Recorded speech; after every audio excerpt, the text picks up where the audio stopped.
Okay, then now we start our the next class regarding the law of tort. तो अभी तक हमने tort के सारे ऑफेंसेस, डेफिनेशन और डिफेंस कवर करे। अब कंसेप्ट आता है हमारा इसमें लाइबिलिटी के रिगार्डिंग। डैमेजेस वगैरह हमने सारी देखी, रिमोटनेस ऑफ डैमेजेस के कंसेप्ट देखे। अब बात आती है कि who will be liable in the tortious law. और जहाँ तक हमें ध्यान है कि मैंने तीन चीज़ें टॉर्ट में बताई थी कि तीन तरीके के होते हैं, इंटेंशनल, नॉन इंटेंशनल और एक थी नेग्लिजेंस।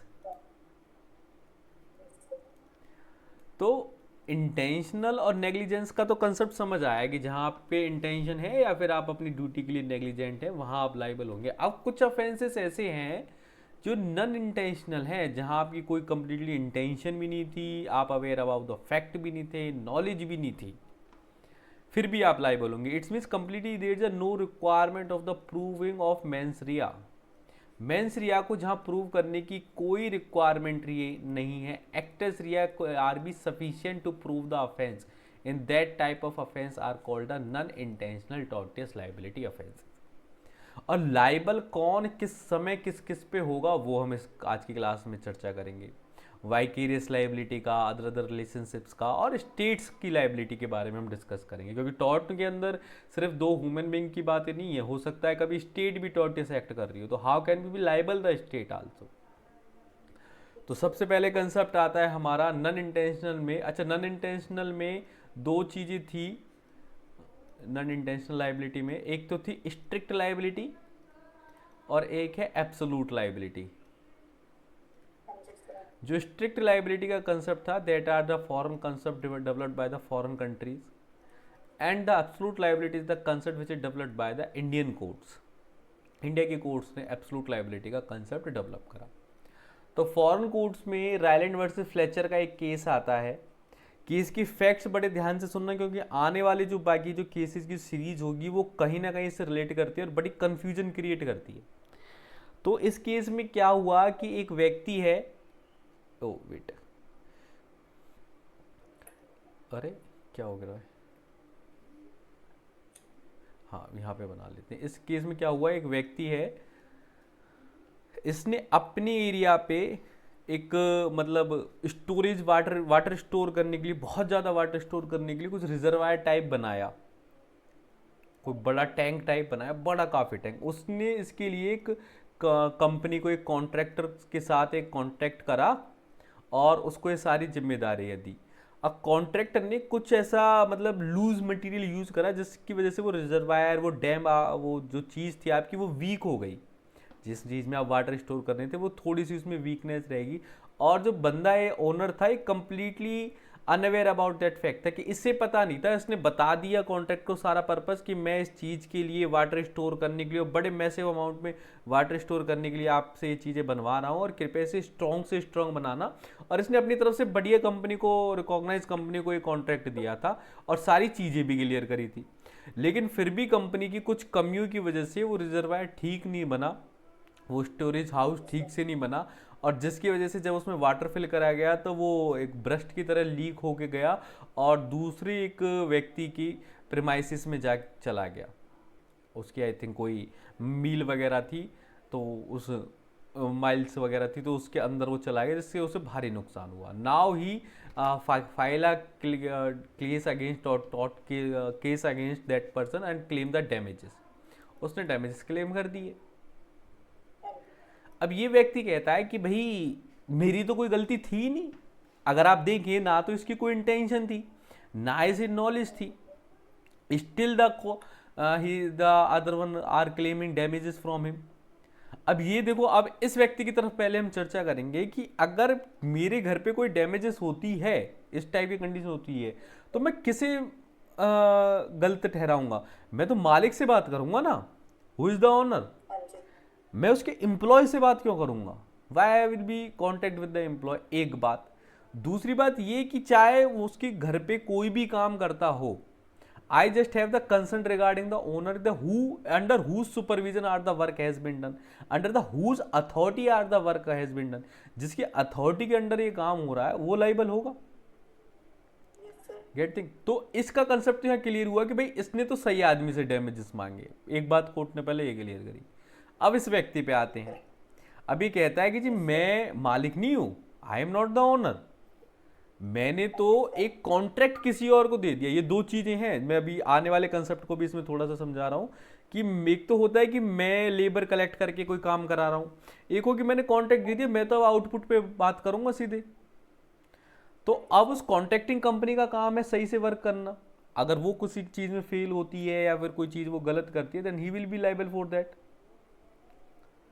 एक मिनट रुकना, आई थिंक मैंने रिकॉर्डिंग स्टार्ट करी है नहीं करी, वेट जस्ट, या इट्स स्टार्ट। हाँ, तो अब वो कंपनी लाइबल होगी या नहीं होगी इस बात पे तो क्या कहते हैं, कंपनी लाइबल होगी, ठीक है। But the code says that, first of all आपको कंसेप्ट को समझना। देखो, आप कोई भी ऐसी अपनी लैंड का नॉन नेचुरल यूज करते हैं जो कि वहां पे जायज नहीं था, जो रिक्वायर्ड नहीं था, जो एक प्रूडेंट पर्सन नहीं करता। कोई प्रूडेंट पर्सन अपने घर में कोई इतना बड़ा स्टोरेज हाउस ऑफ वाटर नहीं बनाता। आप अपनी नीड और कैपेसिटी के हिसाब से ही तो वाटर हाउस बनाएंगे। आप अल्टीमेट यूज एक बड़ा ह्यूज यूज कर रहे हैं जो कि non natural use of your land है। और आपको पता है कि देखो, आप चाहे कुछ भी बनवा लें अपने घर में, फिर से वही कंसेप्ट आता है, जब आप रोड पे एक बाइक और कार चला रहे हैं तो there is a quite chances that the accident definitely will be occurred. हो सकता है आपकी नॉलेज ना हो, आप रूल भी सारे फॉलो अप कर रहे हैं, सारी चीजें ठीक है, लेकिन गलती से भी आपका ध्यान कहीं इधर उधर गया तो एक्सीडेंट तो हो ही सकता है ना। तो वहां पे कोर्ट पहले से, लॉ पहले से अवेल है, इसलिए आप इंश्योरेंस करवाते हैं। इंश्योरेंस का कंसेप्ट ही ये है कि कोई चीज़ हो सकती है गलत, तो उसके लिए पहले से ही हमने इंश्योरेंस कवर करा लिया। और दूसरी थर्ड पार्टी इंश्योरेंस भी हमने कवर करा लिया, आपने सेफ्टी मेजर्स पहले से ही यूज़ कर रखे हैं। लेकिन इस केस में जब आप non natural use of land कर रहे हैं, it's means you are bringing the risk with you. अगर आप अपने साथ रिस्क लेके चलते हैं तो definitely you will be liable for the any consequence. अब वो कॉन्सिक्वेंस कब होते हैं कि आपके non natural use of land के साथ साथ जो आपकी प्रोडक्ट थी, डेंजरस थिंग थी, वो आपने कैप्ट करी है और वो डेंजरस थिंग एस्केप कर गई है आपके प्रेमाइसिस से। अगर वो डेंजरस थिंग आपके अंदर ही रहती, आपके प्रेमाइसिस में रहती, तो कोई दिक्कत नहीं थी, तब भी बात वहां तक चल जाती, बेशक आपके घर में कुछ भी हो रहा हो। लेकिन जब वो आपके कंट्रोल से बाहर चली गई और non natural use of the land भी था, then you should be liable for your act. Did you get the concept why we make the liable for to that guy?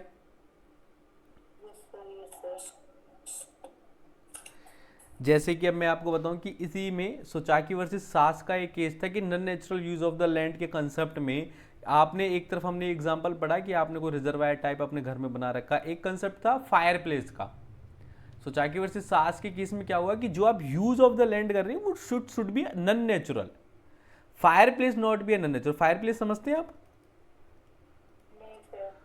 Fire place कैसे समझो, मतलब जैसे किस वो नहीं होता, मतलब ड्राइंग रूम में एक छोटा सा प्लेस रहता है यूरोपियन कंट्रीज में जहाँ पे बहुत ज़्यादा बर्फ गिरती है, जिसमें थोड़ी सी आग जलती रहती है, जिससे पूरे घर में हल्की हल्की सी हीट बनी रहती है, ऊपर चिमनी रहती है। फॉरेनर मूवीज में देखने को नहीं मिलता। हाँ, that is the fireplace, that is very normal to in some of the countries with, जहाँ पे टेम्परेचर -12 to 5-6 चल रहा है, वहाँ पे बड़ा ये नॉर्मल है कि सबके घर में फायर प्लेस होता है। तो fire place is not non natural use of the land. अगर उस फायर प्लेस से कोई अनवांटेड एक्सीडेंट हो जाता है, फिर फायर बाहर तक चली जाती है, एस्केप कर जाती है, तो वहां पे कोर्ट ने माना कि वो नॉन नेचुरल यूज नहीं है। नॉन नेचुरल यूज मतलब जो उस लैंड का ऑक्युपाइड वर्क ही नहीं है, वो जो उस लैंड की यूएसपी नहीं है, उस लैंड का प्रेस्क्रिप्शन ही नहीं है कि आप रेजिडेंशियल इलाके में कुछ कमर्शियल वर्क कर रहे हैं, कुछ वर्कशॉप का, कुछ डेंजर हजार्डस सब्सटेंस के साथ वर्क करें, that is not be required. That things are held with the Sochaki versus Aski, that the act which in the case of the strict liability should be the non-natural use of land. And in the case of Reed versus Lyons, the court held that the thing which are used in your premises should be escape. आपकी premises से, आपके control से वो बाहर जाएगी तभी आप liable होंगे। सपोज अगर वो रायलैंड वर्सेस फ्लेचर वाले जैसे केस में अगर वो रिजर्वायर टूटने के बाद भी बाहर नहीं जाता, उनके यहीं पानी भर जाता और ये व्यक्ति आके आता है, उस टूटने के जैसे होता ना कि बड़ा ब्लास्ट हुआ, देख के आते क्या हुआ, अब अंदर घुस गया प्रेमाइसिस में, वहां डूबने का खतरा बन गया इसको, फिर उसके लिए डैमेजेस क्लेम कर रहा है, तो कोर्ट लाइबल नहीं करेगी भाई, आप अंदर आए हो, उसकी चीज बाहर नहीं गई है। Same thing was held in the read versus Reliance case. इनमें क्या हुआ कि एक एनिमेशन की कोई कंपनी थी बारूद वगैरह की, तो वहां पे एक बंदा या उनका जो एम्प्लॉय था वो वहां पे आके कुछ वर्क कर रहा था, जिसकी वजह से उसे कुछ डैमेजेस कॉज होगी, कुछ इंजरी कॉज होगी। Then he claim the damages against the owner regarding the strict liability, की स्ट्रिक्ट लाइबिलिटी के अंडर इसे क्लेम होना चाहिए और लाइबिलिटी कॉज होनी। तो कोर्ट ने कहा कि भाई स्ट्रिक्ट लाइबिलिटी नहीं है, अदर क्लेम में मे बी ये फॉल कर सकता है, लेकिन अगर उसने सारे नॉर्म्स फुलफिल कर रखे, सारी चीजें फुलफिल कर रखी और आप एम्प्लॉय हो, देखो अब इस केस में जहां मैं एक ओनर हूं और मैंने एक एम्प्लॉयर रख रखा है, वो भी तो लाइबल है, वो भी तो रिस्क बियर कर रहा है। मैं अगर एम्यूनिशन का वर्क करता हूं और मैं आपको जब जॉब पे रख रहा हूं तो मैं कह रहा हूं भाई एम्यूनिशन की कंपनी है मेरी, तो you also bear the risk with me, get it. तो और ओनर सारे सेफ्टी क्लॉज फॉलो कर रहा है, सारे नॉर्म्स फॉलो कर रहा है, तो अब अगर कोई इंजरी कॉज होती है then he will not be liable, वो लाइबल नहीं होगा, या फिर होगा भी तो कुछ सर्टेन अमाउंट के लिए होगा जो कि स्पेसिफिकली डिसाइड होगा। स्ट्रिक्ट लाइबिलिटी नहीं आएगी पर उस पर, क्योंकि एस्केप नहीं हुआ कोई चीज, आप खुद उसके प्रेमाइसिस में वर्क कर रहे हैं। ठीक है, एक मिनट, आज ये थोड़ा सा इस,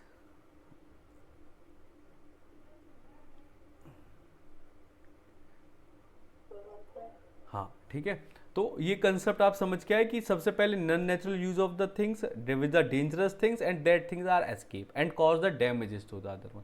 अगर ये तीन चार चीजें आपकी प्रूव होती है तभी आप स्ट्रिक्ट लाइबिलिटी को फुलफिल कर सकते हो, उसके एसेंशियल्स को फुलफिल कर सकते हो और क्लेम कर सकते हो।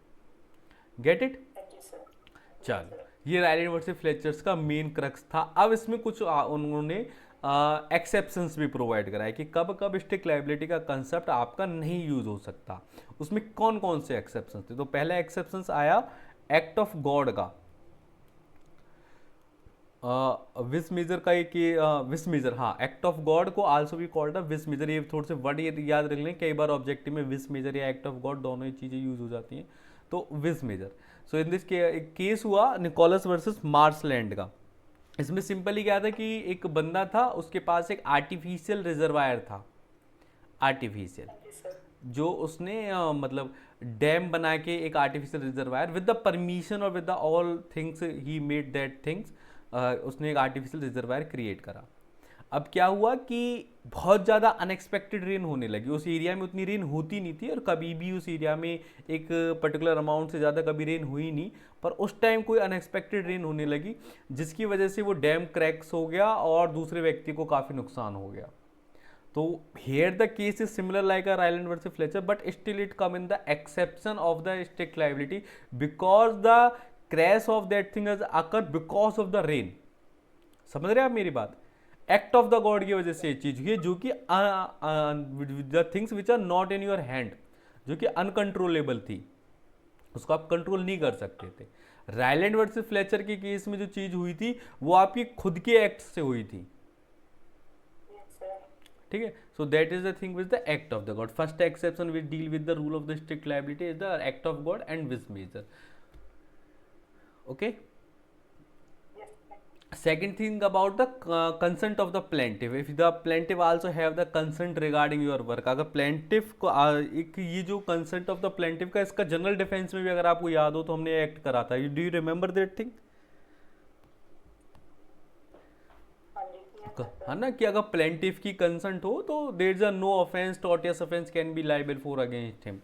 जैसे कार्टियस वर्सेस टेलर के केस में क्या हुआ कि जैसे आजकल फ्लैट सिस्टम होता है ना, एक ये फर्स्ट फ्लोर है, इसके ऊपर एक सेकंड फ्लोर है, क्या हो रहा है,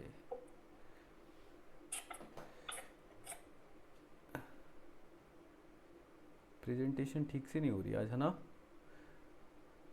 हाँ देखो, ये सेकंड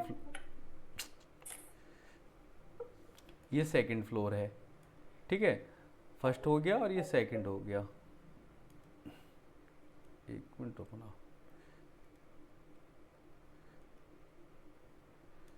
ठीक, तो क्या चीज,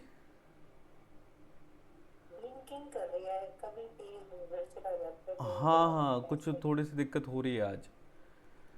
तो इसमें क्या हुआ कि इन्होंने एक ऊपर, मैं यहाँ पे बना लेता हूँ, थोड़े से ऊपर पेन यूज करने पे हो रहा है। तो ये सेकंड फ्लोर हुआ, ये फर्स्ट फ्लोर हुआ। तो और ऊपर इन्होंने एक कुछ वाटर टैंक टाइप का कुछ इन्होंने बना रखा था कि सेकंड फ्लोर वाले ओनर ने बनाया था, ताकि इन ऊपर वाले सेकंड फ्लोर और फर्स्ट फ्लोर दोनों की वाटर की कैपेसिटी जो रिक्वायरमेंट है वो पूरी हो सके। अब कुछ कारणों की वजह से वो वाटर टैंक गलत हुआ या फिर फेल हो गया और कोलैप्स हो गया, जिसकी वजह से पानी वगैरह आ गया फर्स्ट फ्लोर वाले के उसमें। तो यहाँ पे अब वो उस पर सेकंड फ्लोर से डैमेजेस क्लेम करने लगा। तो सेकंड फ्लोर वाले उन्होंने कहा कि भाई आपकी कंसेंट से ही बनाया गया था ये, मैंने स्पेशली कुछ नहीं करा, I just make out with your consent. So when the plaintiff also give the consent for the certain act and that type of acts, he cannot be claim the damages. He cannot be claim the damages that the tortoise act done by you. आपकी consent से हुआ। Same thing was we held with the any type of auto racing club का इसमें case था कि अगर आप किसी गेम में पार्टिसिपेट करते हैं, किसी एक्टिविटीज़ में पार्टिसिपेट करते हैं और जहाँ आपको पता है कि रिस्क बियर है, आपको पता है कि आपको भी इंजरी हो सकती है, then you can't be claim the damages for that things. ठीक है। Now we come with the third things about the act of the third party. Box versus Jubb का एक केस था कि when are the stranger do something act with your work, whenever due to the any act of the stranger, you can't be claim the any damages to the defendant। जब आपको पता है और ये आप ये प्रूव कर दें कि डिफेंडेंट की वजह से नहीं, किसी थर्ड पार्टी की वजह से ये डैमेजेस कॉज हुए हैं, then you can't be claim from him. Simple ये रिजर्वायर टाइप का एक केस था कि किसी व्यक्ति ने उस जो ड्रेनेज थी उसको स्टॉप कर दिया, जिसकी वजह से वाटर ज़्यादा कलेक्ट हो गया, वो कोलैप्स कर गया वो सिस्टम उनका, तो और दूसरे व्यक्ति के यहाँ पानी भर गया। तो वहाँ पे फिर उन्होंने कहा कि जो ड्रेनेज स्टॉप का किसी ने इंटेंशनली वर्क कराया, it's not the me who actually did it. ठीक है। On that basis we can be say that the कि this the act of the third party, that's why you can not be liable to us. Okay. Now we come with the statutory authority. Statutory, अच्छा statutes के बारे में हम आगे भी चर्चा करेंगे। हमने पहले भी ये माना था कि statutes are get the almost complete immunity regarding the any tortious liability. आप स्टैट्यूट्स को लाइबल नहीं कर सकते कभी भी किसी केस में। ठीक है। स्टैट्यूट्स के पास अपनी कंप्लीट इम्यूनिटी है। Same thing was held with the Green versus Chelsea water works corporation में। इसमें क्या होता है कि एक अथॉरिटी है, गवर्नमेंट इम्यूनिटी सुपरविजन अथॉरिटी है, उसकी ड्यूटी थी कि पूरे एरिया में वाटर सप्लाई को कंट्रोल करना, वाटर सप्लाई को मेंटेन करना। अब उनकी किसी पाइपलाइन में सपोज कोई कट आ जाता है या फिर कोई पाइपलाइन ब्रस्ट हो जाता है, जिसकी वजह से वहाँ पे बहुत ज़्यादा पानी फैल गया और प्लेंटिफ के प्रीमाइसिस में पानी चला गया और उससे लॉस हो गया। Now he can't be claim from the statutes and from the statutory authorities. Reason being कि वो तो वर्क करते ही हैं अपना, और ये एक्सीडेंट था, that thing can be occur any time. अब जब गवर्नमेंट ने इतने मैसिव सोसाइटी के सोशल वेलफेयर के लिए रिस्पॉन्सिबिलिटी अपने ऊपर ली है, तो हो सकता है कि कुछ गलतियां हो जाएं। अब गवर्नमेंट अब सोशल वेलफेयर की रिस्पॉन्सिबिलिटी भी ले और छोटे छोटे एक्सीडेंट्स के लिए डैमेजेस भी दे, it's not be possible for the anyone. फिर तो गवर्नमेंट जिम्मेदारी लेना बंद कर देगी। On that basis, that principle, we give the complete immunity to the government, and it's clear with that the any statutory damages are provided to the anyone, it's be come under the exception of the strict liability. Get it?